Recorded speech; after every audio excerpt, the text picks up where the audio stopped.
Good afternoon and welcome to Pincus Co Live. Today we're speaking with brokers Chris DeCrosta of GoodSpace NYC and Baruch Edelkopf of Schuckman Realty to get an update on the Brooklyn retail market as the city both adapts to and moves on from COVID. Chris is the founding principal of GoodSpace. He has more than 20 years of retail experience and has done deals globally, but has also brought global tenants to the borough for the first time deals, including Apple, Tesla, Rivian, J.Crew, Vans, and others. Our other guest is Baruch Edelkopf, a broker with Schuckman Realty, who began his career in real estate selling development sites, mixed use and retail buildings, and focuses on Brooklyn income producing assets and value add retail deals. I'm Adam Pincus, the founder of the 3-year-old media company Pincus Co Media. This episode is sponsored by G-Parency, which is a provider of technology solutions designed to empower commercial property owners and reduce their reliance on certain high-cost service providers. This is our 15th episode. Prior episodes are on our YouTube channel. I did a search in our data to get an idea of the volume of sales transactions, and we looked through more than 600 Brooklyn transactions over the past 12 months that have more than 1,000 square feet of retail. This is kind of all kinds of properties. It totaled about $2.8 billion, and there was about 2 million square feet of retail within that. So there's a lot of multifamily properties and other things, but it's the magnitude of the sales transactions that are traded hand in the past 12 months. So I first wanted to ask Chris if he could kind of give an overview of the market. Sure. So I think in a pandemic world, let's just start with a pre-pandemic world.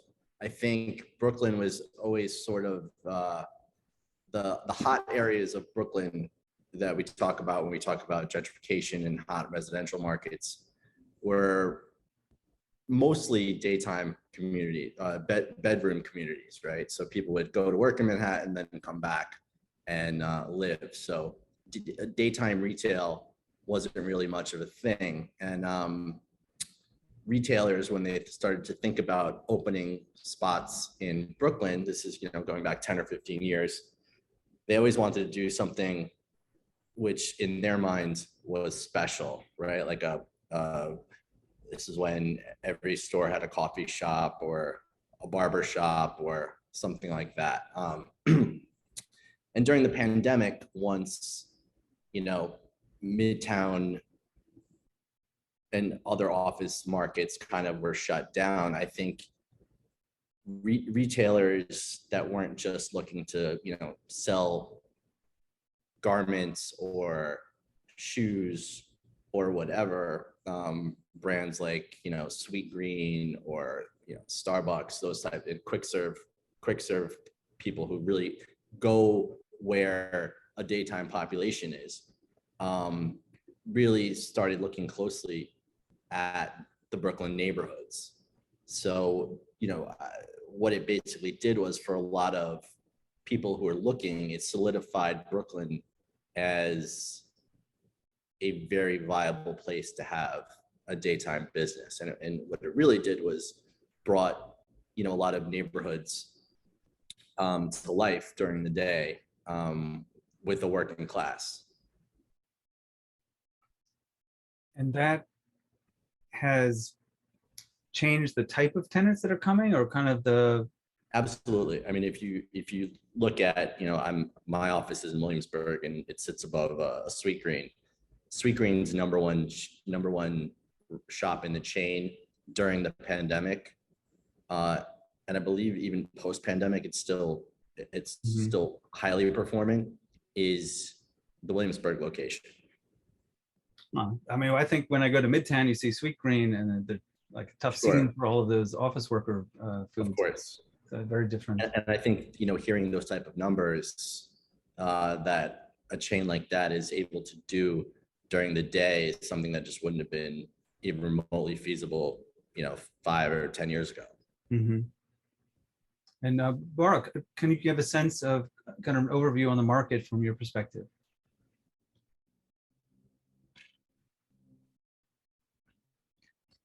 Unmute your. Right, sorry about that. We're seeing, during the first year and a half of the pandemic, there was a lot of, distressed deals or certain players that were sitting on the sideline. They were, very focused on, managing their own portfolios, negotiating different terms or different concessions with their tenants.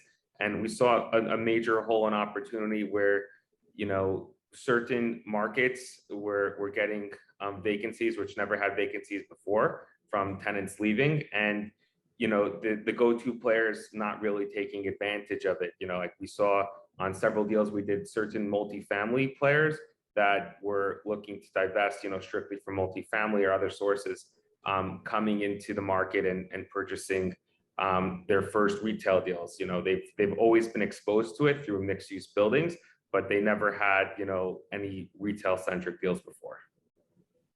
Yeah, no, that's a very interesting topic. I would want to ask you about that a little bit later. Right now, I just want to step back 1 second and just get a sense from a personal reason of how you got in the business. So Chris, let me ask you first, like, why did you get into being a retail broker? Well, believe it or not, I didn't wake up at 4 or 5 years old one morning and say I want to be a retail real estate broker. But I went to college, studied creative writing and literature. When I graduated, I had a boatload of student loans and moved to New York City and took a job at a commercial real estate company making street maps of retailers. And I really liked walking around the city all day, and it gave me an opportunity to go into the shops and explore new neighborhoods. And after a couple of years, I realized there were a lot of people out there who weren't as smart as I was, who didn't understand the brands as well as I do, making a lot of money. So I decided to try it out from a brokerage perspective, and it just took. It's interesting. And Baruch, why this and not something else? Growing up, my father was buying and fixing and flipping properties throughout New Jersey. And then, when I my early teens, he switched to brokerage in New York City, and I used to spend my summers interning and working for him. So I was always exposed to it. I was always fascinated by the opportunities you have within commercial real estate, and the ability to, on development and redevelopment aspect of transforming in the neighborhoods, and just something that I was always passionate about. So, all right, well, let's dig into what we're looking at right now. So, Chris, if you wanted to talk about maybe one neighborhood or one area that's the most dynamic right now in Brooklyn. Sure. Well, I think there are two neighborhoods that are very dynamic, and we can kind of talk about both of them. But I think to the sort of casual observer to Brooklyn, whether you're in Chicago or LA or Manhattan or, Sweden, I think Williamsburg is the market that most people sort of associate most with what's going on from a, retail restaurant sort of situation. Mm-hmm. It is a very dynamic neighborhood, and that's sort of been going on for, I would say, the last 10 years. There, every major international retailer has taken a look and now realizes it's a place they sort of need to be. The inertia of other brands and their successes, I think, have made it an expensive market, but a market where if you open up a store and operate it properly, it will be incredibly successful. And it throw out just some numbers about what it's like right now in Bedford or Wythe or sure. I mean, Bedford is ranges.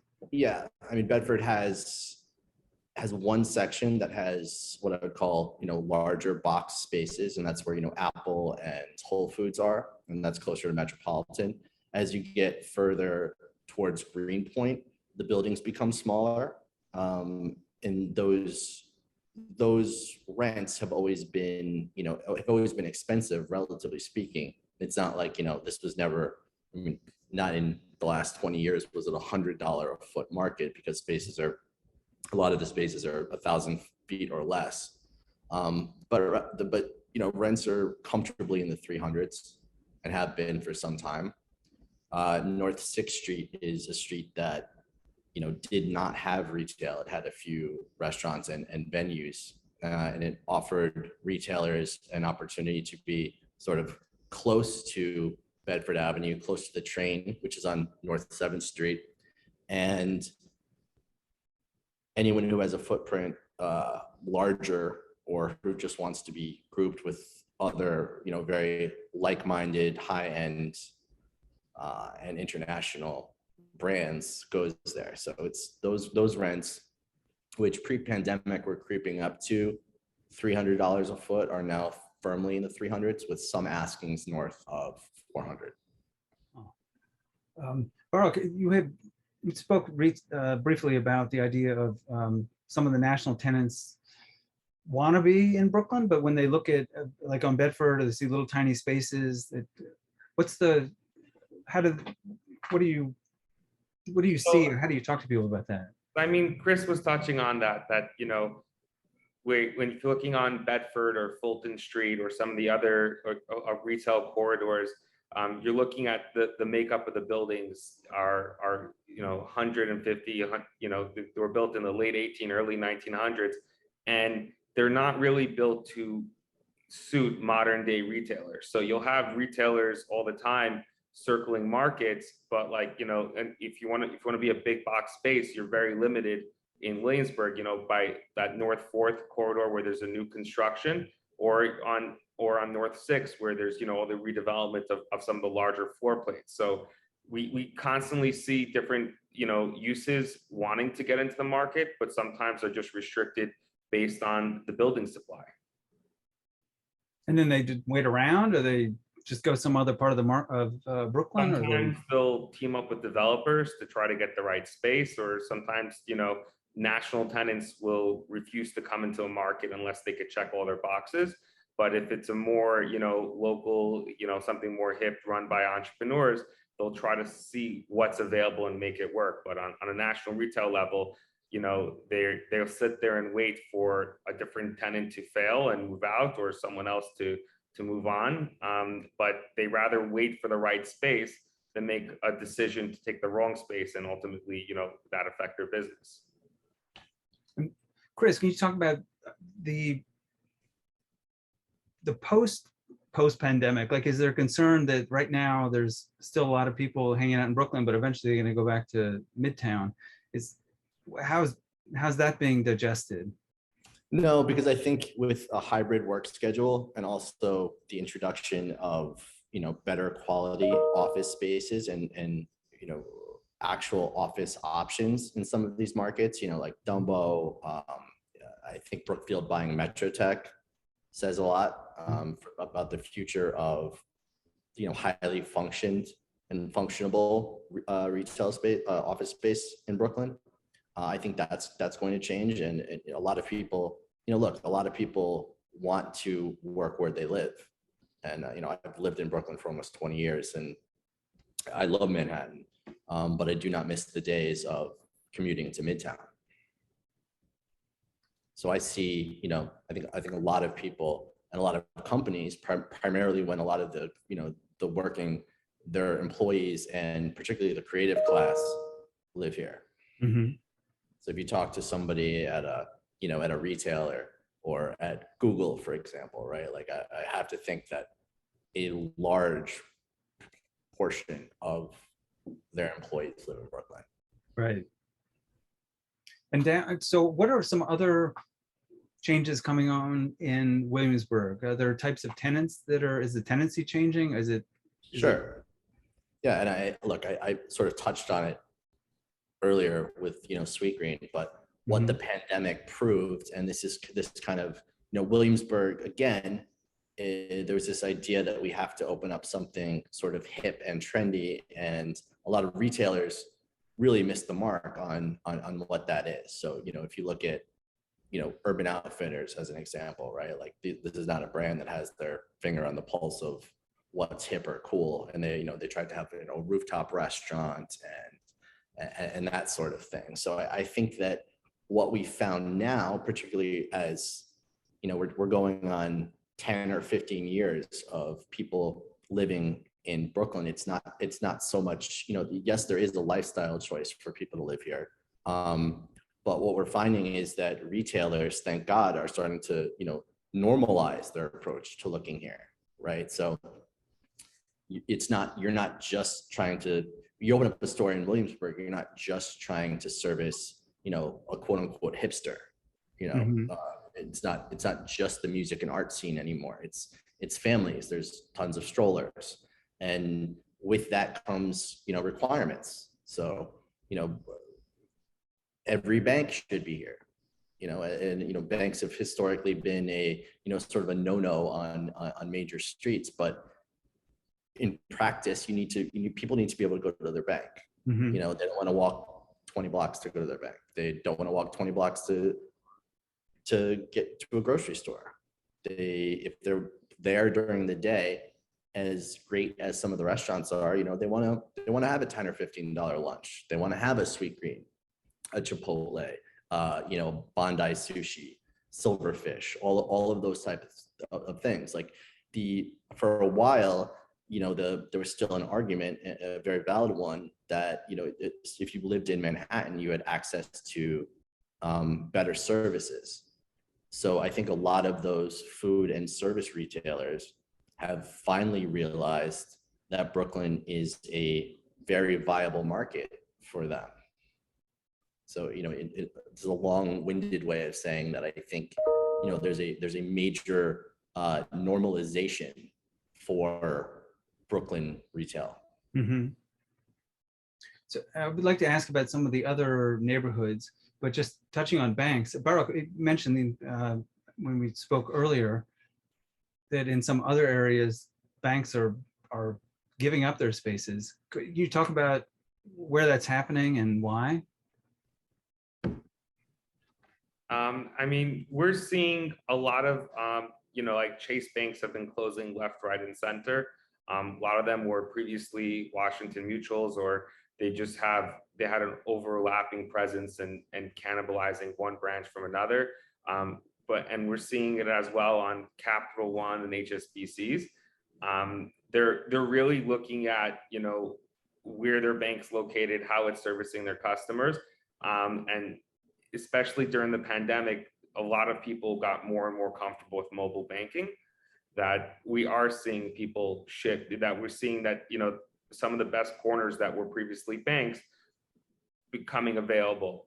But at the same time, we are seeing the banks doing extremely strategic expansions, with the gentrifying or changing neighborhoods, certain areas where they previously weren't, they're being forced to take like super high profile retail. And I think one of the best examples is in Williamsburg. You have the corner of Berry and North 4th. It used to be an artist studio, which is now a Bank of America.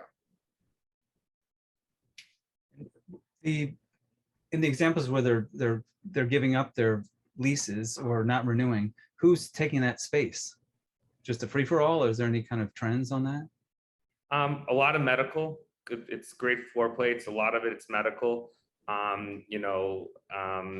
During the pandemic, and now coming out of the pandemic as well, anything with drive-throughs is QSRs are going after them tremendously, especially if you get a drive-through in Brooklyn.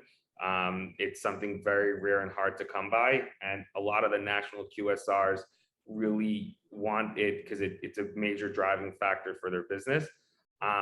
And we're also seeing, it's a lot of, like we said, a lot of times you have other national tenants that are just waiting for the opportunity to come into the market. And, banks are just great floor plates. They're 2,500 to 3,500 square feet. And especially they were built correctly for modern retail. There's super high ceilings. There's not a lot of column space. So as they come available, they're generally snatched up and repurposed pretty quickly. Mhm. And shifting, I want to look at what's going on in downtown Brooklyn. There's these two huge projects. I mean, there's tons of huge projects, but sort of two on Fulton. One is Extell that bought a site from File that they've been assembling, and the other is LeBeau's family. Haven't announced plans that I'm aware of, but they are assembling like an entire city block. What's the impact of that, Chris? Like, what's the mood? What's the word down on Fulton Street? Sure. So, I mean, Fulton Street, as you are probably aware, has always been an extremely viable shopping street. You know, by whatever metrics you look at, sales have always sort of rivaled some of the best streets in the country. It primarily served a particular demographic, and that was, you know, people from like a middle class to lower middle class family shopper from all over the borough, right? Brooklyn wasn't designed from a transportation standpoint to get you around Brooklyn. It was designed to get you into Manhattan. Right. So Fulton Street and sort of the adjacent neighborhoods are where all of the trains come together. So, you know, right on Fulton Flatbush, there's basically every single train, right? So, you know, you're asking about what's happening further east, further west rather, but we should really talk about 9 DeKalb and 555 Fulton, which 9 DeKalb is the Michael Stern development, you know, skyscraper, high-end residential, affordable component, and really great retail space that also has a Lifetime Fitness. And then 555 Fulton, which is Witkoff development, tremendous amount of retail space on Fulton and Flatbush, but also a perfect glass box on Albee Square. Mm-hmm. So that being so close to City Point, what's basically happened is as that strip of Fulton, you know, again, Fulton used to be sort of an island. Brownstone, Brooklyn from Fulton, Fort Greene didn't really sort of get over there. There wasn't really much of a reason to, except for, you know, sneakers, athletic wear, electronics, that sort of user. And then Brooklyn Heights never really sort of came down because it wasn't really connected. I think City Point did a great job of connecting, of building something that appealed not only to the core demographic, because you definitely don't want to lose, you know, the everyman Brooklyn that was coming there to shop, but also, you know, when we talk about gentrified Brooklyn, those people shop at Target. They go to oh my God, I can't think of the name, the movie theater there, Alamo Draft House, and, you know, Shake Shack on the other end, near the two developments that Adam was speaking about. You know, that's also something that doesn't really have a core demographic. Everyone eats Shake Shack. So that's when Brooklyn Heights and Brooklyn Law School sort of discovered, for lack of a better word, Fulton Street. So between, you know, the Witkoff development, which anchors one side, and the Extell and LeBeau's properties on the other, we're not very far away from a world where Fulton Street basically connects from Flatbush, across Flatbush, through Fort Greene, all the way to Brooklyn Heights, which is the way it should be. You know, because Brooklyn, we talk about normalization of Williamsburg, but, you know, in terms of big box, mass market, the sort of thing that Brooke was talking about, right? Like, you know, furniture stores, national retailers that I've only ever thought about having a 4,000 square foot box and don't know, you know, they're not going to adapt into a quirky space that a more flexible retailer might. But every major retailer now should be on, you know, in downtown Brooklyn. And, you know, I can't imagine a world where someone doesn't open a properly sized store there and isn't insanely profitable, because it's one of the few places in Brooklyn that not only services, everyone talks about the brownstone, the gentrified neighborhoods. Right. It will service those, and it will service everybody further out in Brooklyn. That takes, a 15, 20-minute train ride to get there. But what, to get an idea of what are the rents right now along kind of the older buildings on Fulton, and then Sure. the Witkoff and JDS stuff? Sure.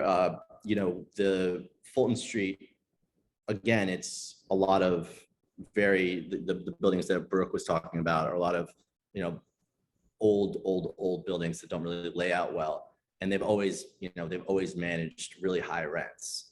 The highest we've seen recently is probably in the mid to high 300s, depending on the blocks. But again, as Fulton grows, the viability of each of the block, there's probably a world where being as close to Macy's at one point was the best opportunity, because your average person that was coming to Fulton was definitely going to Macy's. Now I would say being as close to City Point is the best. And I can't speak to what the agents at 90 Caliber are asking, but 555 Fulton, we're asking north of $400 a foot, and we believe it's achievable based exactly on what Baruch was saying, and the fact that a box that's of this quality does not exist on Fulton today. The now it's sort of shifting like much further down on Fulton. Baruch, you guys had some sales down there, and I was talk a bit about who the buyers were and sort of the change in the market there. Right. So we sold at the end of last year at 1290 Fulton. It was a deal that was lingering on the market for majority of 2021. They were asking like 5.8, and they had multiple contracts out with a lot of the go-to players in the outer borough retail space. And it was just 2021 was just very tough on leasing, because we had the constant change in the rules of opening, closing, can you go to work, can you not go to work, vaccine mandates, and there wasn't a stability in the market. So a lot of the retailers were just sitting back waiting to see what's going to happen. And in return, a lot of the go-to retail investors were not pursuing it so aggressive. So we were working the deal on a development angle. It was a 1290 Fulton Street. It's one building off the corner on Fulton and Nostrand. And I brought it to a multifamily developer, and he said, listen, I never really did a mixed use building.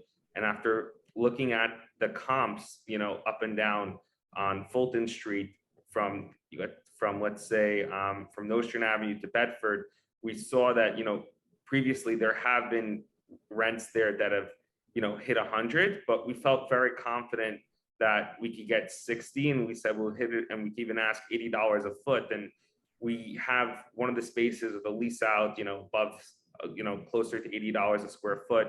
We underwrote the office there at around 25 to 30. We were asking 45, and we came in just shy of that. And what it really being the fact that a lot of the go-to retail players were a little bit slower on it.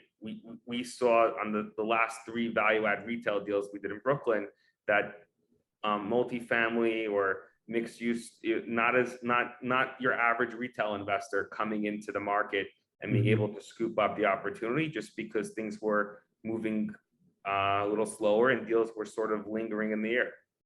Do you think that'll continue, or that's kind of the deals from 2021 are kind of over now and pricing's back to where it was before? Ever since at the end of February, when things were just really, coming out of COVID, and it's not really been as much of a talk, and people are back to work and mask mandates have been dropped, we've been seeing tremendous, resurgence in the residential rents.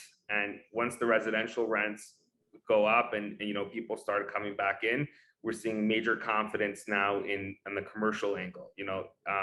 Now that retailers are seeing that everyone's coming back to New York, the whole notation of New York is going to die is really not even discussed anymore. Rents have been, we're seeing 35 to 45% increase on the residential side from last year, and it's translating to the commercial because people are coming back. They're excited to be in Brooklyn again. They're excited, you know, people are moving to larger apartments in different neighborhoods. And like Chris was saying, it's a whole, with the hybrid model, people want to be able to walk out of their apartment and be able to do stuff within their neighborhood. It's no longer, hey, I'm renting a bedroom in Bushwick and I'm going to run over to the city or Williamsburg for everything I want. People want to be able to get the medical, you know, have their doctors, have their retail uses available to them in the neighborhood. Well, I want to thank you both for participating and sharing your knowledge about this stuff. And so Chris and Baruch, thanks so much. This will be on YouTube probably tomorrow or the next day. And have a good afternoon. Thanks a lot, Adam. Okay, thank you. Bye-bye.